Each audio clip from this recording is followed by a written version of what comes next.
Hi guys, this is Omer from MMOHut.com, and I'm doing another quick weekly recap of MMO news and announcements for the week ending April 10th. And as you can see from the video playing in the background, the first piece of news that we're going to take a look at has to do with Global Agenda. And the news is that Global Agenda on April 17th announced that it will go free to play, fully free to play that is. And Global Agenda is a 3D MMOFPS game with RPG elements. The game originally launched as a subscription-based retail game, meaning you had to buy the game and subscribe to play it, but eventually became buy to play, meaning you only had to buy the game without the subscription.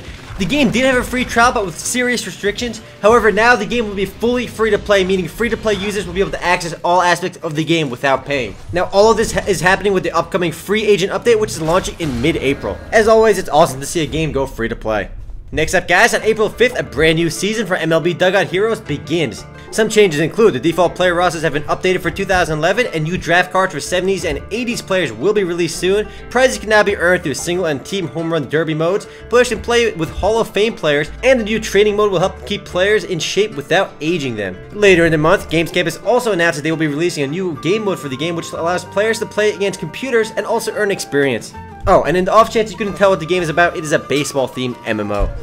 Up next guys, GPotato announced the latest update for Allods Online, which will be releasing on May 11th, 2011. Now this update will add a whole bunch of new things to the game, and it will also launch the game from open beta to full release. Now why the game didn't go into full release a long time ago, I don't really know. It's been in open beta for a long time, but that doesn't really matter because open beta pretty much means full release anyway. Now the patch will also raise the level cap to 47, adding new abilities for every class, plus 2 new zones, Kira and the Isle of Revelation. Players can also expect astral improvements, though nothing specific was mentioned about the astral updates. Both of the new zones in the game will be aimed towards higher level players. Next up guys, on April 5th, Eden Eternal previews new Limestone Mountain area. Area Games revealed some new information about the first map area in Eden Eternal, their upcoming anime-inspired fantasy MMORPG. Now this bit of news came up on April 5th, and it doesn't really add too much information about the game, but it does kind of show that the game is making progress and will be launching closed beta soon. Unfortunately guys, Area Games did not reveal a closed beta or open beta date, so players still have to wait. Though Area Games did release several new screenshots for the game of the new Limestone Mountain area if you want to see those. I kind of wish they released an actual gameplay trailer for Eden Eternal, but nope, they still have only the cinematic trailer.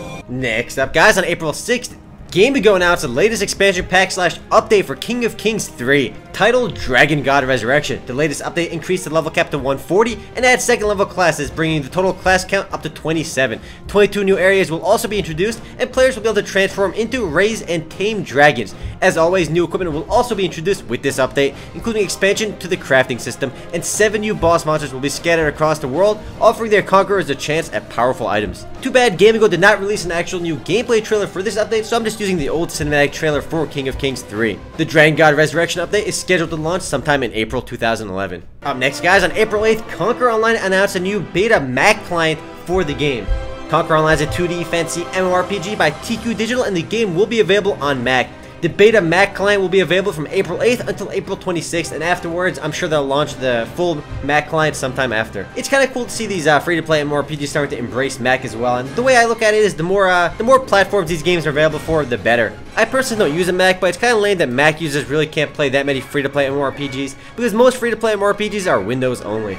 And if you're wondering where this video from, it's the old Monk trailer for Conquer Online. They didn't really actually release a new Mac trailer. I'll use the first gameplay video I could find.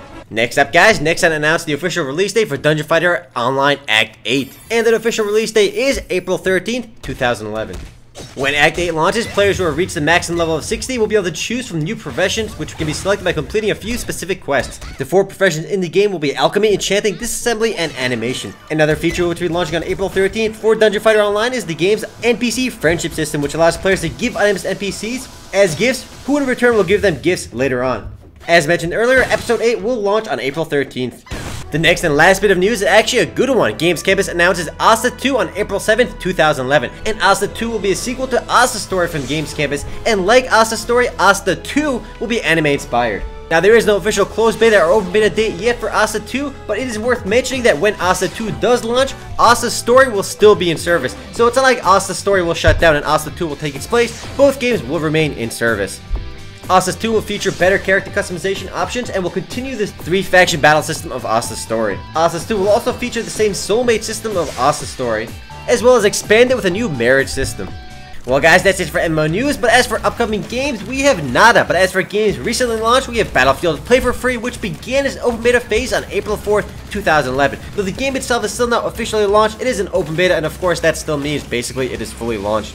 For those that haven't heard of Battlefield Play for Free, it's a game that looks and plays a lot like Battlefield 2. It is the second free-to-play Battlefield game from Electronic Arts and will feature similar RPG elements as Battlefield Heroes. Like the Battlefield Heroes game, Battlefield Play for Free will also launch from the browser, but it is an actual client-based game. Another game that launched this week is Argo Online from A La Playa. The game began its open beta testing phase on April 7th. The open beta will feature all classes instead of just 4 per faction that was in the closed beta, and will raise the level cap to 40. 2 new PvP dungeons, 8 new regular dungeons, weapons, armor, mounts, and 3rd tier professions have also been added to the game for the open beta.